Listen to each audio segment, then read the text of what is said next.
है, ठीक है। यहाँ बड़ी ठंडी लग रही है माँ। ठंड लग रही है ना? ये पानी की आवाज कैसे मेरे कानों में पहुंच रही है? अरे ऐसा लगता है कि जैसे किसी नदी के किनारे हम जा रहे हैं। यहाँ से कुछ दूर पर ही नदी है ना। हाँ। नदी के बगल से ही रास्ता गया हुआ है और ये रास्ता सीधा जेल तक जाएगा। घबराने की बात नहीं है। तुम धीरे धीरे चलो, गेट तक पहुंचो जेल के। मैं थोड़ा आपस में बात करके आती हूँ, ठीक है? हाँ मैं जरूर चलूंगा। घबराना मत, डरना मत। अरे भाई इसमें घबराने की क्या बात है? तुम धीरे धीरे चलो, मैं तुरंत आ रही हूँ। तुम कहाँ जा रही हो? बड़ा आपस में बात करूंगी, पूजा की रिहाई करवाना है ना, जेल से छुड़वाना है। मैं अकेले कैसे जाऊंगा उसके पास? तो धीरे धीरे इस रास्ते से जाओगे ना, अच्छा। तो जब गेट तक पहुंच जाओगे तो आवाज दे देना, पूजा अंदर से तुमसे बात करने लगेगी, ठीक है? ठीक है भाई, चला जाता हूँ मैं। तुम्हारे पहुंचने तक तो मैं खुद आ जाऊंगी। हाँ तुम तो आ जाओगी, आंखों से देख लेती हो। हाँ। मैं तो देख नहीं पाता हूँ। इसीलिए कह रहा हूँ धीरे धीरे चलो चलो। अरे धीरे धीरे चला जाऊंगा माँ। मैं आज बहुत खुश हूँ तुम पर। बहुत खुश हो ना? बहुत ज्यादा खुश हूँ।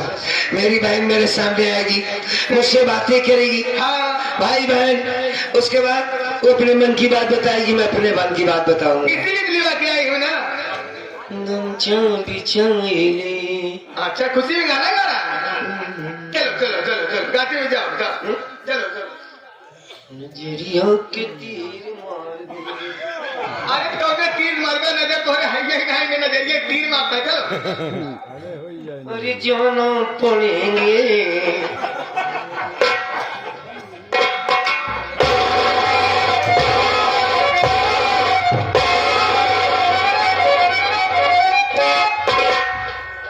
इसके सर में डंडा मार दी हूँ, हरामखोर बेहोश हो गया।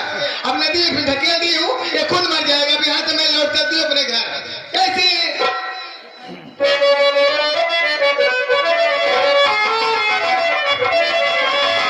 अरे हम कल चल यारा ठंडी ठंडी,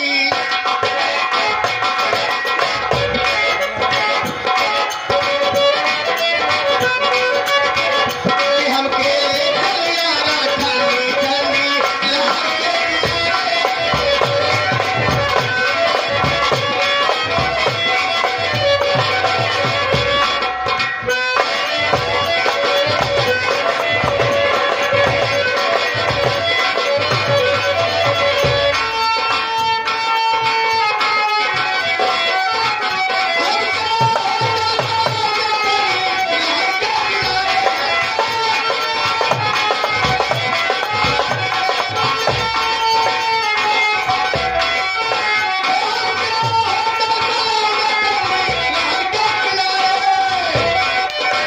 पकौड़े खाएंगे चोरी, खाएंगे चोरी, काटेंगे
कब जावे में ही से जावे का देखे से का भाषा साला ये साला हमको परेशान करता है।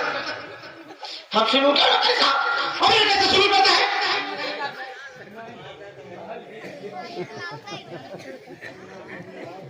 हाँ जा डरना रे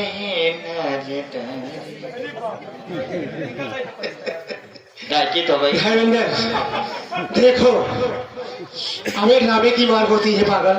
जीने ने तो धर्मेंद्र देखो, लिसा पानी दानी सानी सानी दातो ना पादे न आगे ना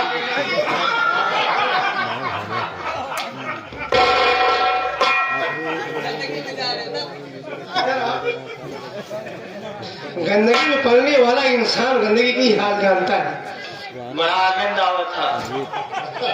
एक तो बात देखा यहाँ 2 दिन केला से खा 2 दिन जियारा आनंद हो जाए जब लाल नहीं बातुल में निकम खेले।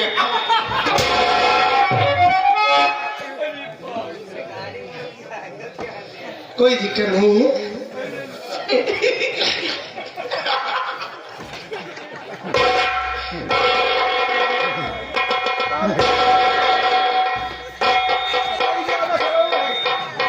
क्या परेशान बहुत करता है दोस्तों।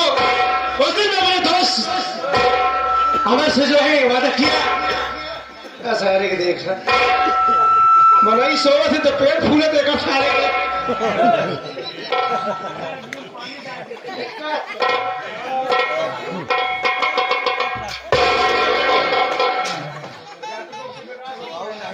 अभी कैसे सोवा था कहीं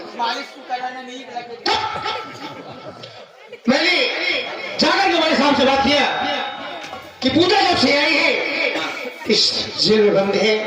अभी तक ये साबित नहीं हो पाया, नहीं कोई गवाह नहीं कोई सबूत मिला कि पूजा ने खून किया है। सही है, बात सही है। इसीलिए हमने बड़े साहब से बात किया कि साहब इस लड़की को कुछ दिन के लिए छोड़ दीजिए।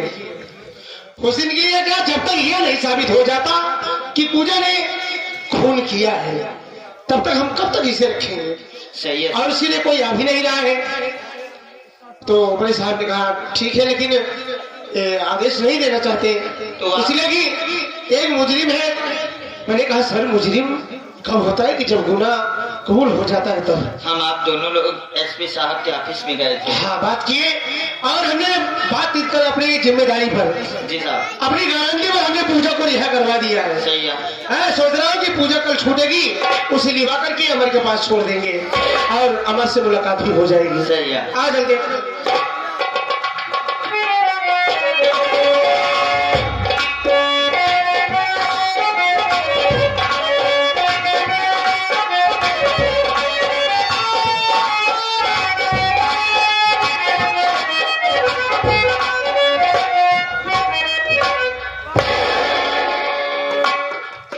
क्या बताओ साथियों, जेल से हमारी रिहाई हो गई।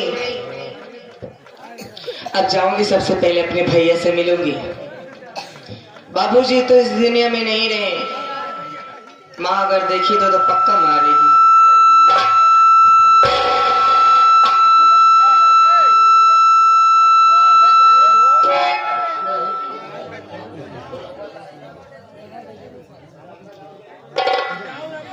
सोच रही हूँ भैया के पास जाऊं और सबसे पहले अगर मेरे भैया ये जानेंगे कि इनकी बहन पूजा वापस आ गई है बहुत खुश होंगे वो,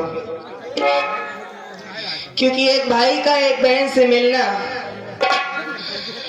ये तो वो भाई बता सकते हैं या तो एक बहन बता सकती है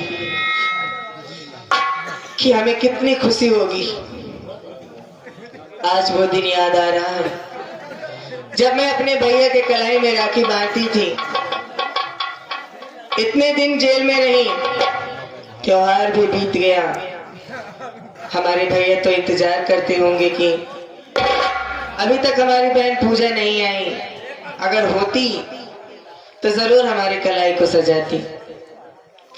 लेकिन किस्मत में हमारे कहां लिखे है अपने भैया का प्यार। जब से जेल से छूटी हूँ, जिस रास्ते से जिस चौराहे पर गुजर रही हूँ पहुंच रही हूँ, लोग मुझे देख करके यही ताना मार रहे हैं कि वो देखो अपने बाप की कातिल जा रही है, इसने अपने बाप को मार डाला। इसका बाप इसकी परवरिश के लिए दूसरी शादी किया था ताकि बच्चों को कभी माँ की कमी न महसूस हो। लेकिन इन लोगों को क्या पता कि अगर बेटी किसी को घर में सबसे ज्यादा प्यार करती तो वो सिर्फ अपने बाप को करती है। दुनिया की सारी खुशी अगर एक बाप होता है तो एक बेटी की आंचल मिला करके भर देता है। लेकिन कितनी बदनसीब हूँ, पहले माँ ने साथ छोड़ दिया और बाप का भी खून कर दिया गया, उसका झूठा इल्जाम मेरे ऊपर लगा दिया गया। अब तक तो सोच रही कि अपने भैया के साथ जी लूंगी, उनके साथ, लेकिन ये लोग मुझे जीने नहीं देंगे, क्योंकि लोगों को नहीं पता कि मैंने अपने बाप को नहीं मारा। ये बात सिर्फ मैं जानती हूँ, कानून जानता है। जेल से निकली थी तो बड़ी हिम्मत थी कि अपने भैया से मिलूंगी, लेकिन इन लोगों ने मुझे ताने मार मार करके मेरी सारी हिम्मत तोड़ दी। अब सिवाय एक ही रास्ता दिखाई दे रहा है, एक पे चल रही हूँ, अपनी फांसी लगा करके जान दे दूंगी। आप कर दीजिए भैया। आज आपकी बहुत याद आ रही है, अमर भैया, याद आ रही है। आपके पास ये बहन तो नहीं आ सकती, लेकिन आप तक सोच रही हूँ कि संदेशा जरूर पहुंच जाएगा।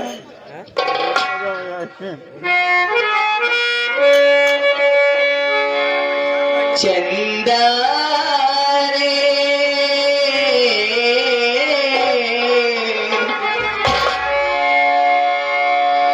सारी दुनिया को रोशन करने वाले चंदा मामा, तुम्हें लोग मामा इसलिए कहते तुम सबके मामा हो। आज अपने इस मान जी का एक संदेश उसके भैया के पास पहुंचा देना मामा। एक मामा वो था जिसने मुझे अपने बाप के झूठे इल्जाम में मुझको फंसा दिया। चंदा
कर देना अमर भैया।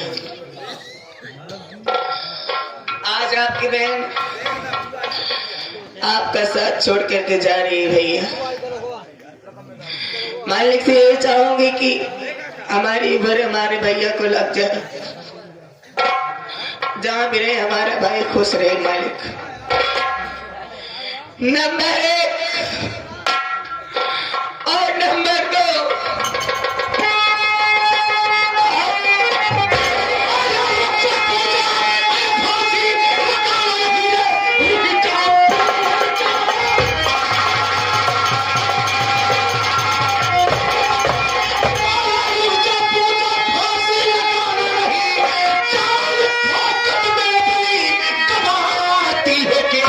मरने का कारण क्या है?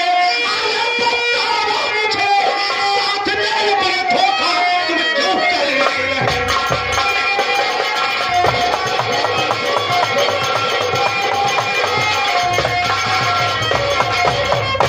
पूजा, क्या हो गया है? पागल हो गई हो?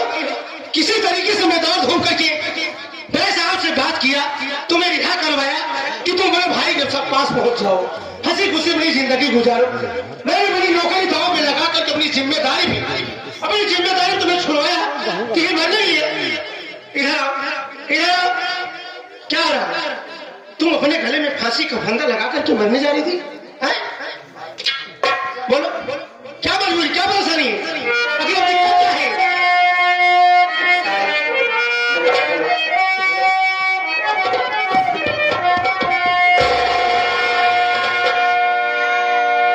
बोलो।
मैं जानती हूँ कि मैं गलत करने जा रही हूँ,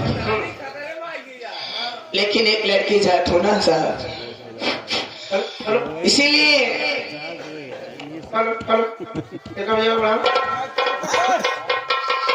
भाई हो गई साहब हमारी। बड़ी खुश थी कि अपने भाई से मिलूंगी, क्योंकि माँ तो पहले ही मर चुकी है, बाप भी को हमारे मार दिया गया। एक भाई के सिवा हमारा कोई नहीं था इस दुनिया में। उससे भी इस कानून वालों ने जुदा कर दिया हमसे। हमारे ऊपर झूठा इल्जाम लगाया गया कि हमने अपने बाप को मार डाला, लेकिन कानून को कोई सबूत नहीं मिला हमारे खिलाफ, इसलिए हमको छोड़ दिया। ये मैं जानती हूँ, कानून जानता है साहब। बड़ी खुश थी, अपने भैया के पास जा रही थी, लेकिन जब से जेल से छूटी हूँ, निकली हूँ साहब, जो भी हमको देख रहा है ना साहब, जानते हैं क्या कह रहे हैं? क्या कह रहे हैं कि ये वही लड़की है ना जिसने अपने बाप को मारा था। इससे तो अच्छा होता कि वो बाप इसका गला दबा के इसे मार डालता जान से, कम से कम वो तो जिंदा रहता है। इसे नालायक बेटी होने से अच्छा है माँ बाप बगैर बेटी के नहीं, लेकिन हमारे दिल से पूछो साहब, मेरा बाप मरा है, मेरी माँ मरी है, मेरे दिल से पूछो साहब कि औलाद की जिंदगी में माँ बाप न होना क्या होता है। लेकिन ये दुनिया वाले नहीं समझते साहब। आज इन लोगों ने जीना चाहती तो मुझे जीने नहीं दे रहे, मुझे ताना मार रहे कि मैं अपने बाप की कातिल हूं। ये हमारे माथे पर जो कलंक का टीका लग गया है साहब, जब तक जिंदा रहूंगी तब तक ये लोग मुझे कहते रहेंगे। इसीलिए मरने जा रही थी साहब। पागल हो गई हो? ना मैं रहूंगी, ना ये लोग बातें बनाएंगे कि जब मैं ही नहीं रहूंगी तो सारी कहानी खत्म हो जाएगी साहब। मेरी बात सुनो पहले। अब सुनने सुनाने को क्या रह गया साहब? आप ही तो हो ना जो हमारे भैया से हमको अलग कर दिए। जीना चाहती थी अपने भैया के साथ तो जीने नहीं दिया, मरने जा रही तो मरने भी नहीं दे रहे हो साहब। करना क्या चाहते हैं आप आखिर? पूजा, मैं उस समय मेरी ड्यूटी निभा रहा था। मैं नहीं चाहता तुम भाई बहन अलग हो जाओ। और यही बात तुम मरने की बात कर रही हो, ये तुम्हें बताने मारे हैं। आप चाहते नहीं थे साहब ना कि हम भाई बहन अलग हो जाए। इतने दिनों तक जेल में पड़ी रही, जरा सा पुलिस वाले के हैसियत से हट करके देखिए साहब। हमारे भैया आपके दोस्त थे, कम से कम एक बार जेल में हमसे मिलने के लिए तो बुला सकते थे ना साहब। आंखें तरस गई अपने भैया को देखने के लिए। ये बहन घुट घुट करके जीती थी, मौत भी नहीं आ रही थी साहब कि जेल में ही मौत आ जाए, मर जाओ। पूजा, देखो ये दुनिया है, ये मित्रों इसमें कई ख्यालात लोग रहते हैं। कोई कुछ बोलता है, कोई कुछ बोलता है। सब हर इंसान कुछ न कुछ कहता है, लेकिन सबके बात को ध्यान नहीं देना चाहिए। लोग ताना मारे तो मेरी जान दे दो, जान देने जाने फांसी लगाकर मरने गए, लेकिन अपने उस अंधे भाई के विषय में कुछ सोचिए। इसके अलावा और कोई रास्ता भी तो नहीं था साहब। क्यों नहीं रास्ता है? रही बात हमारे भाई की, उस मालिक ने सबको पैदा किया, सबको बनाया है। अपने भैया को उसी के भरोसे छोड़ कर जा रहे हैं क्योंकि माँ पे हमारी बहुत जालिम है साहब। पूजा, ठीक, लेकिन सोच, तुम्हारे मर जाने से तुम्हारे भाई अमर की जिंदगी कैसे बीते, कैसे नहीं बीतेगी। तुम एक सहारा उसकी हो, उसकी आंख हो। कौन बताता साहब कि मैं मर गई? मैं मर जाती आप ना आते, कौन जान पाता कि मैं मर गई? पूजा, अगर तुम अपनी जिंदगी से उब गई हो तो क्यों ना अमर भाई से बात करके तुम अपनी शादी कर लो, अपने घर बसा लो, अपने परिवार में हो। उस तरीके से अपने भाई की मदद ही करती रहोगी। अगर तुम्हारे भाई को कोई सता रहा है या कुछ कह रहा है तो अपने घर पर रख लेना। शादी की बात करते हो साहब? इस जमाने में शादी करने से पहले आदमी के पास पैसा होना बहुत जरूरी होता है, क्योंकि लोग आजकल लड़की के साथ शादी नहीं करते अपने बेटे की, बल्कि अपने बेटे को बेचते हैं, लड़की वालों से दहेज लेते हैं कि कितनी मोटी रकम मिल जाए, ये चाहिए वो चाहिए। दुनिया में बहुत से रीति रिवाज चल रहे साहब। बाप मेरा मर गया, बहुत अरमान सजाया था कि अपने बेटी की धूमधाम से शादी करूंगा। मेरे भाई के दिल में भी बहुत बड़ा अरमान था, भले आंखों में रोशनी नहीं थी, लेकिन मेरा भाई कहता था कि पूजा पूजा पूजा, मेरा भाई कहता था कि पूजा क्या हुआ, तेरे भाई की आंखों में रोशनी नहीं है तो दिल तो है तेरे भाई के सीने में साहब। हाँ बोल। भाई हमारा आंखों से लाचार है, इतना दहेज कहाँ से पाएगा कि हमारी डोली उठे हमारे घर से? गरीब की बेटी को सपना देखने का तो अधिकार भी नहीं है साहब। मैं बड़े बड़े सपने नहीं देख सकती। बगल हो दिमाग ना खराब करे, हट जा साहब। आप शादी की बात कर रहे हो, आपको मैंने बता दिया ना कि शादी में बहुत दहेज लगता है। पूजा तो कहने वाला तुम दहेज की चिंता कर रही हो कि तुम्हारे पास में दहेज नहीं है और तुम्हारा ना भाई तुम्हारी शादी नहीं कर सकता, तो घबराओ नहीं, उसका भी उपाय है मेरे पास। अरे उपाय है? कहाँ थी मतलब मुझे तो सारे भाई महंगाई वाली लटकी है।